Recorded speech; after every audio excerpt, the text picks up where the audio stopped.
Hello friends, welcome to my channel. तो सूरज में सांझ भी आज के आने वाले एपिसोड की अपडेट आपके लिए लेकर आए। उससे पहले प्लीज़ चैनल को सब्सक्राइब कर लीजिए। जो कनक होती है वो सब ऑफिस वालों को कह देती है कि सारे शहर में जो है ये सब कुछ बांट लो, पॉम्पलेट जो उमा शंकर के होते हैं वो। फिर बाद में वो वहाँ पर खड़ी होती है, उतने में अर्पिता वहाँ पर आ जाती है। वो फिर अर्पिता को कहती है कि देखो मैंने ये सब कुछ किया है।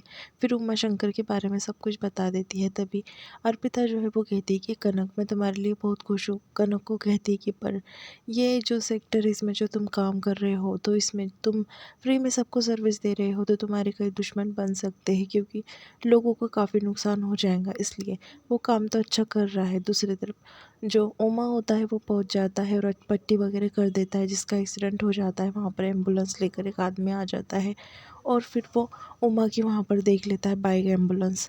फिर दूसरी तरफ जो अर्पिता है वो समझाने की कोशिश कर रही होती है उसे कि दुश्मन काफ़ी होंगे। दूसरी तरफ वो कहता है कि कौन हो तुम, कहाँ कहाँ से आ जाते हैं, डॉक्टर बन जाते हैं और इसके सिर पर चोट लगी है, इसका सीटी स्कैन करना पड़ेगा या एमआरआई करना पड़ेगा, ऐसा कहकर वो डरा देता है। तभी उसकी माँ जो होती है, पेशेंट की माँ, वो काफ़ी डर जाती है और उसे चक्कर आने लगती है। फिर उमा जो है नीचे बैठकर उसे समझाता है। वो कहता है कि कुछ नहीं, डरो मत, तुम्हारा बेटा बिल्कुल ठीक है, छोटा मोटा घाव है, मैंने पट्टी कर दी है, जख्म भर जाएंगे। फिर वो दूसरा बड़े एम्बुलेंस वाला होता है उमा की कॉलर पकड़ लेता है और कहता है कि कहाँ कहाँ से आ जाते हैं। अर्पिता जो है ये बात अच्छे से समझाने लगती कनक को, तुम अच्छा काम कर रहे हो, ये सरकार का काम है पर तुम कर रहे हो। फिर उमा जो ऐसे कहता है कि मैं आयुर्वेदा में डॉक्टर हूँ, 12 साल का एक्सपीरियंस है, नस देख कर जान चाहता हूँ कि बीमारी क्या है, तुम मुझे मत समझो, ऐसा वो कहने लगता है। और जो पेशेंट होता है जिसके सर पर चोट लगी होती है, उमा उसे समझाने उसकी माँ को कहता है कि फ़िक्र मत करो, सब कुछ ठीक हो जाएगा, ज़्यादा घाव नहीं है। और जो एम्बुलेंस लेकर आता है उसका भारी नुकसान हो जाता है, क्योंकि वो उसके पास से बहुत पैसे लेने वाला होता है। उमा को कहने लगती है कि मेरे पास इतने पैसे नहीं है कि मैं तुम्हारी फ़ी दे सकूं, पर थोड़े बहुत है। उमा कहता है कि ये देने की ज़रूरत नहीं है, फ्री में इलाज करता हूँ मैं, चलो, और उन्हें छोड़ देता है। दूसरी तरफ जो एम्बुलेंस वाला आया होता है उसका काफ़ी नुकसान हो जाता है, तो उमा का इंतज़ाम करने के बारे में सोचता है। अर्पिता जो है वो गिफ्ट दे देती है कनक को और कहती है कि मेरी तरफ से उमा शंकर को दे देना, उसमें जो है विघ्नहर्ता गणपति बप्पा होते हैं। तभी वो कहती है कि हमेशा रक्षा करेंगे। दूसरी तरफ जो एम्बुलेंस वाला होता आय वाला, उसे काफ़ी गुस्सा आता है और वो कहता है कि बाइक, मोबाइल, एम्बुलेंस का कुछ ना कुछ अरेंजमेंट करना पड़ेगा, क्योंकि ऐसे तो फ्री में ही इलाज करेंगे लोग और हमारा धंधा बंद हो जाएगा। दूसरी तरफ भापू जो है वो कपड़े काट बुनने वाली होती है सरस के बच्चे के लिए, तो रखने वाली होती है। उतने में पायल वहाँ पर आती है और कहती है कि भापू ये सब कुछ रखने की ज़रूरत नहीं है, अभी इसकी भी ज़रूरत पड़ेगी। फिर वो कह देती है कि वो प्रेग्नेंट है। भापू कहती है कि वाह पायल बिंदरी, तूने इतनी अच्छी खबर सुनाई है, इतारी खबर सुनकर तो मुझे ऐसा घूमर करने का मन कर रहा है, मैं बहुत खुश हूँ तेरे बारे में ये सुनकर, ऐसा वो कहने लगती है। तभी वहाँ पर सरस आ जाती है। पायल उसे कहने लगती कि सरस तुम नीचे क्यों आई हो, तुम आराम कर लेती, ऊपर कुछ चाहिए होता तो मुझे बता देती। तभी भाभू जो है सरस को बात कहने लगती है कि पायल प्रेग्नेंट है, पर वो नहीं कहने देती, वो बात टाल देती है। फिर सरस को कहती है कि तुम्हें कुछ चाहिए, पूरा ऊपर ला कर दे देते ना, तुम क्यों आई नीचे। ऐसा कहकर वो सरस को वापस ऊपर भेज देती है। सरस जाते ही भाभू से पूछने लगती है कि क्या हुआ पायल, तुमने ये बात क्यों नहीं बताई सरस को। तभी वो कहती है कि सरस का जो है वो अपशगुन से बच्चे की मौत हुई है, मैं नहीं चाहती कि उसका साया मेरे बच्चे के ऊपर पड़े। दूसरी तरफ जो कनक और उमा जो होते हैं घर पर आ जाते हैं। तभी उमा जो है वो कनक के पास आने लगता है। कनक कहती है कि अभी सब घर में होंगे। तभी वो कहता है कि घर में कोई नहीं है, सबको मैंने सरस के पास भेज दिया है, आदित्य, सुमन और बाकी शिव सबको मैंने भेज दिया है। तभी वो कहती है कि ठीक है चलो घर में, तो चलो यहाँ पर क्या है। तभी वो चाबी ढूंढने लगता है। उमा चाबी जो है भूल जाता है। कनक कहती है कि चाबी मैंने गमले के नीचे रखी है, देखो भला यहाँ पर।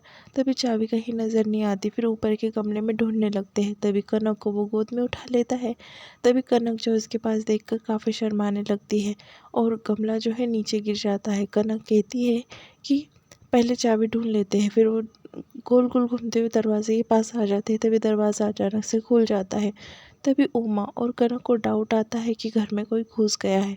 वो देखते हैं आसपास, उन्हें कोई नज़र आता है भागते हुए, एकदम से डर जाते हैं। तभी वहाँ पर उन्हें कोई परछाई नज़र आती है। तभी उमा कहता है कि कनक ऐसे ही रुको। उमा जो है एक चादर ले लेता है और कनक जो है उसके पीछे चलने लगती है। फिर वो चादर जो है वो डाल देते हैं। वहाँ पर एक आदमी होता है, वो चादर में से पकड़ लेती है और कनक जो है बड़ा सा गमला ले लेती है उसे मारने के लिए। तभी वो आदमी जो होता है चिल्लाने लगता है और कहता है कि मारो मत, मुझे छोड़ो, ऐसा कहने लगता है।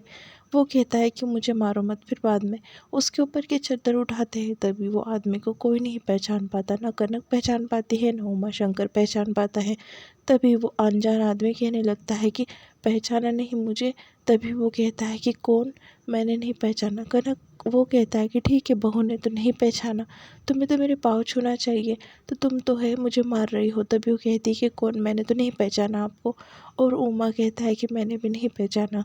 तभी वो कहता है कि मैं तुम्हारा मौसा ससुर हूँ और मैं तुम्हारा मौसा हूँ, नंदा का पी, यानी नंदा का हस्बैंड, ऐसा उसे कहने लगता है। तभी उमा शंकर जो होता है उसे नहीं पहचान पाता। फिर बाद में वो कनक उसके पास देखने लगती है। उसे लगता है कि अनजान कोई घर में घुस गया है।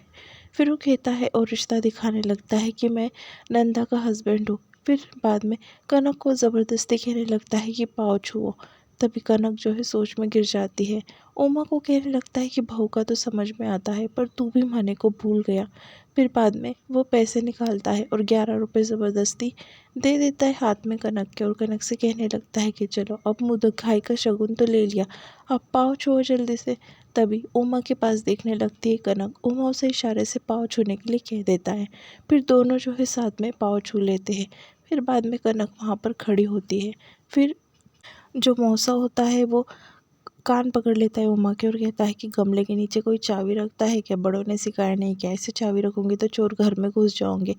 अगर मेरी जगह पर कोई होता तो पूरा घर अब तक साफ कर चुका होता। चल, अब मैं सिखाऊंगा तुम्हें कि घर का कैसा ख्याल रखा जाता है। वैसे भी घर में कोई बूढ़ा नहीं है ना, तो इसलिए सब कुछ कर रहे हो तुम, ऐसा कहता है। और उमा का कान पकड़कर सोफे तक लेकर जाता है और वहाँ पर जो है उमा के साथ में बैठ जाता है।